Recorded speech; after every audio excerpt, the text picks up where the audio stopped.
ఊర్లో ఉన్నప్పుడు మనము ఇంటి వాళ్ళు పిలిచిన ఇలాంటి పనులన్నీ చేయము. కానీ ఇక్కడ షోకి చేయడానికి సిటీకి వస్తాం కదా! అప్పుడు లేనిపోని వర్క్ అన్నీ మనం మంచిగా నేర్చుకుంటాం. అలాంటిదే ఈరోజు మేము నేర్చుకునింది. పక్కింటి వాళ్ళు ఏదేదో ఏసున్నారనేసి చూసి మేము కూడా ఏద్దామనేసి పటపటా అని ఫ్లిప్‌కార్ట్ ఓపెన్ చేసి గ్రో బ్యాగ్ అన్నీ ఆర్డర్ చేసాం. సీడ్స్ ఆర్డర్ చేసాం. తర్వాత మా సైడు మట్టి ఇక్కడ దొరకదు కాబట్టి నా సిస్టర్ ఇంటి దగ్గర ఏదో ఇల్లు కన్‌స్ట్రక్షన్ చేస్తున్నారని అక్కడికి వెళ్ళి మట్టి కూడా తీసుకొని వచ్చాము.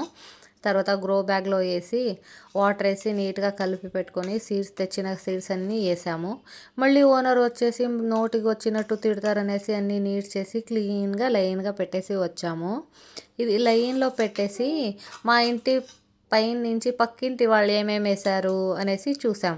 వాళ్ళేసినట్టు మేము వేయలేము గానీ కొద్దిగా ఏదో మాకు తోచినట్టు వేసుకున్నాము. చూద్దాం ఎన్ని రోజులకి ఇది గ్రో అవుతుందో, మేము ఎప్పుడు కర్రీ చేసుకొని తింటామో అనేసి.